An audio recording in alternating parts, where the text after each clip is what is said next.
A mediados de mayo, alguna prensa católica, el blog español Info Vaticana, por ejemplo, o la agencia Así Prensa, dieron a conocer la existencia de un documento que yo creo que todos los que están interesados en entender la realidad de la Iglesia deberían leer. Es un documento muy duro y bastante fácil de leer, y que era un documento escrito solamente para consumo interno.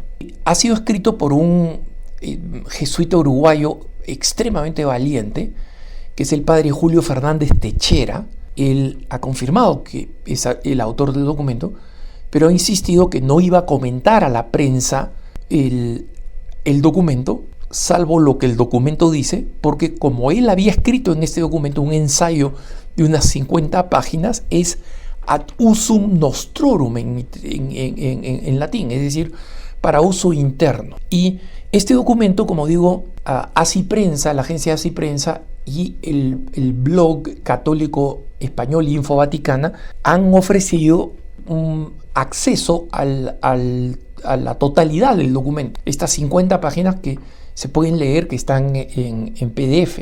El documento es básicamente una explicación muy detallada e inesperada, incluso para una persona bastante informada de lo que sucede en la Iglesia y de lo que sucede en la Compañía de Jesús, en los jesuitas, como quien les habla. Recuerden ustedes, yo soy autor del libro Francisco, nuestro hermano, nuestro amigo, que escribí entrevistando a los jesuitas de Argentina, ¿no? Y estoy muy familiarizado con los jesuitas en Estados Unidos, con los jesuitas en el Perú, con los jesuitas en el África, especialmente en Nairobi, Kenia, donde tienen una presencia muy importante, y también en Uganda. O sea que los he visto en varias partes del mundo. En todo el mundo, no. Y por supuesto con los jesuitas en España. El padre dice que básicamente el problema comienza con que la crisis jesuita es porque la Sociedad de Jesús se encuentra sin dirección. No. Durante años, él dice, he visto a la Compañía de Jesús sin dirección, sin un proyecto, sin la habilidad de poderse reconstruir, sin la habilidad de ver al futuro con entusiasmo, con propósito y con deseo de servir a Dios y a nuestros hermanos y hermanas en la Iglesia.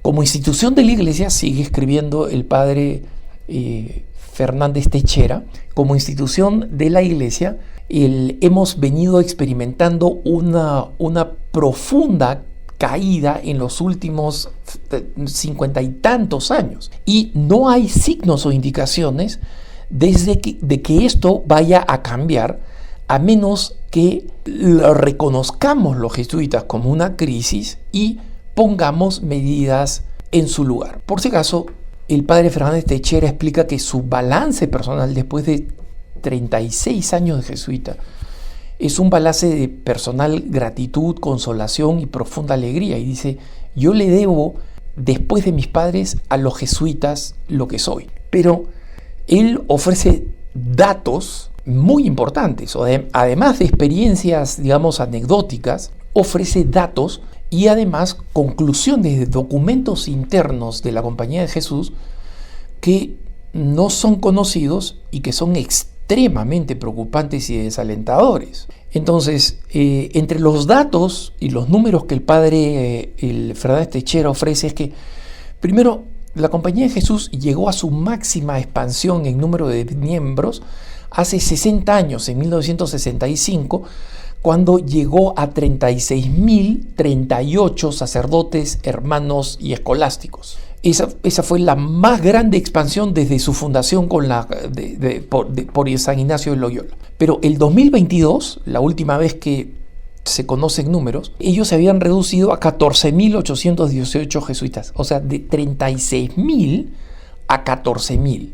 El siguiente dato es, cada año perdemos aproximadamente 300 miembros en la Compañía de Jesús. 300 miembros no es poca cosa, es el equivalente prácticamente a una provincia. O sea, donde hay 300 miembros, nosotros haríamos una provincia con seminario propio y con centro de formación, con autoridades, con consejo, todo lo que una provincia supone.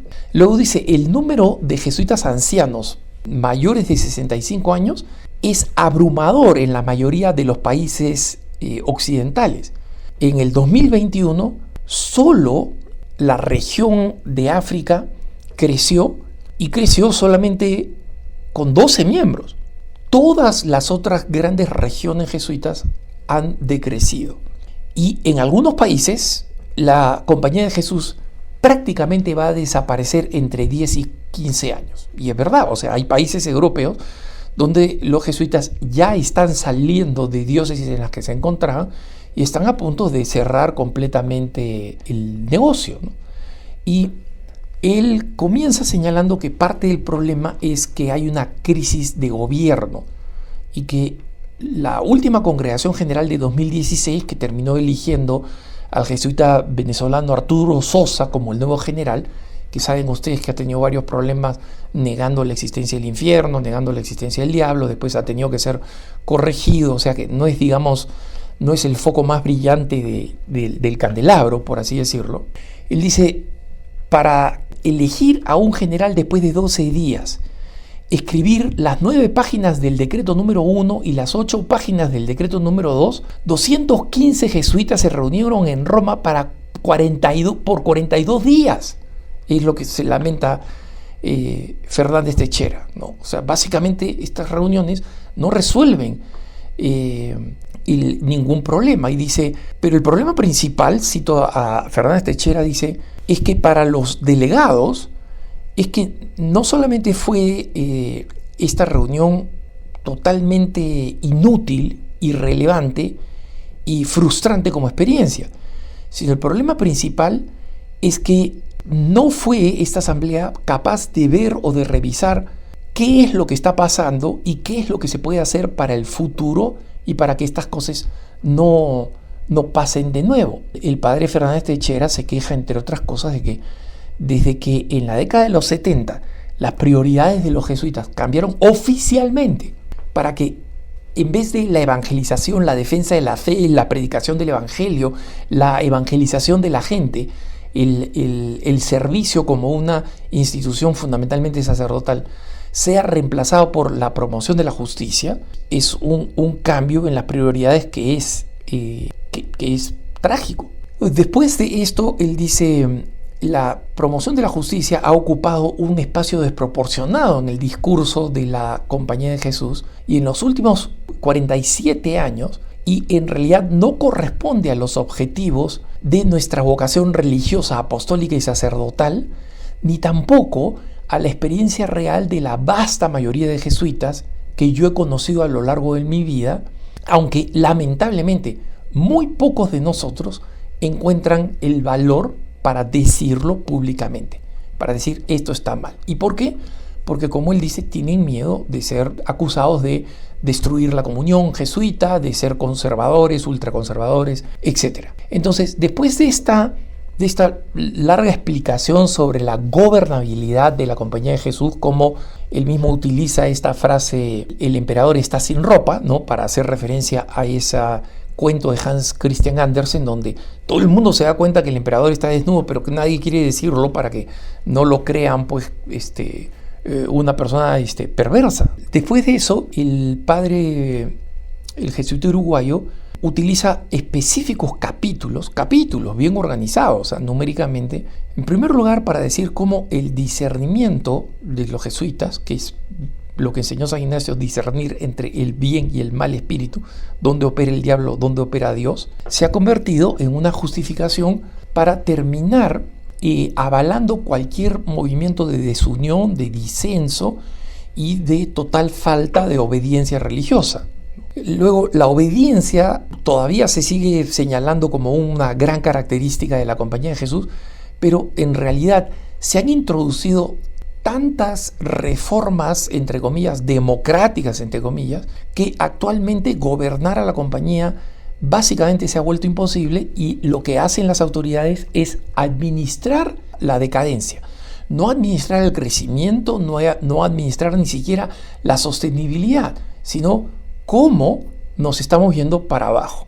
Luego critica cómo de facto se ha abandonado la pobreza religiosa. La mayoría de los jesuitas viven como clase media alta sino como clase alta, incluso si viven en barrios pobres, dice él, y sin embargo el término pobreza aparece por todos lados y ha sido reemplazada la auténtica pobreza religiosa por un deseo de realización personal, el cuestionamiento del ascetismo, de la ascética tradicional de los jesuitas, un progresismo liberal y un izquierdismo político.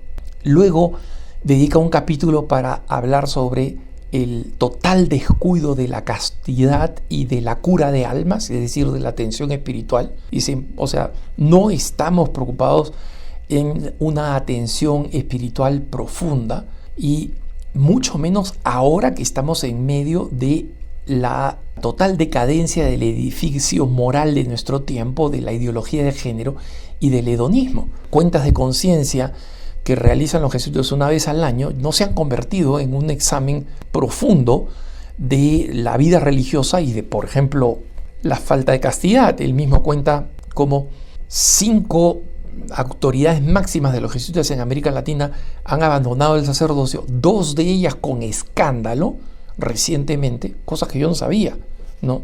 Y como incluso un coetáneo suyo que, digamos, él conocía, aunque no convivieron en el mismo lugar mucho tiempo, pero sí era de su provincia, Argentina-Uruguay, abandonó la comunidad y luego escribió un libro sobre toda su doble vida al interior de la comunidad. Como una persona que tiene una doble vida sexual, que no ha vivido el celibato, se puede escapar de esa forma cuando debería haber una mayor cura de almas.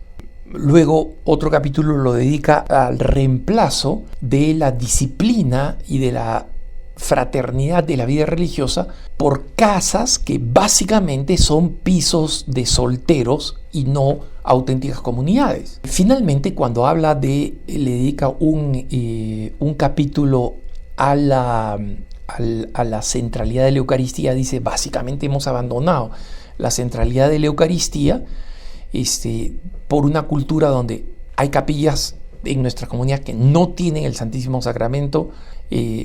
Cuando se celebra el Santísimo Sacramento es masivo entre los jesuitas el aburso litúrgico con, cito textualmente, gestos que están más hechos para entretener que para adorar a Dios.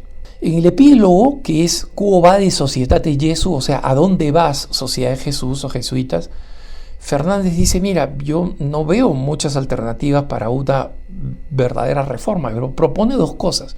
Primero, él dice, al final de los 60 se hizo una investigación al interior de los jesuitas para ver cuál es el estado espiritual, en qué estado espiritual estaban, un buen diagnóstico espiritual a nivel de todo el mundo, pero lamentablemente esos resultados no fueron publicados. Ahora deberíamos hacer exactamente lo mismo, cómo estamos espiritualmente, y dar a conocer los resultados al interior de la Compañía de Jesús.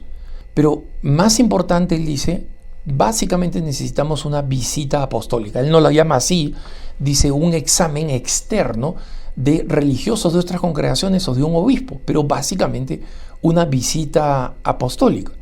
Y él termina diciendo, yo creo profunda y honestamente que nosotros tenemos que regresar a las reglas establecidas por San Ignacio de Loyola. Necesitamos regresar a las raíces ignacianas y jesuitas de nuestra vocación, que significa volver a los ejercicios espirituales, a la autobiografía de San Ignacio de Loyola y a las constituciones originales. Recomiendo vivamente leer el documento original. Que tengas un buen día.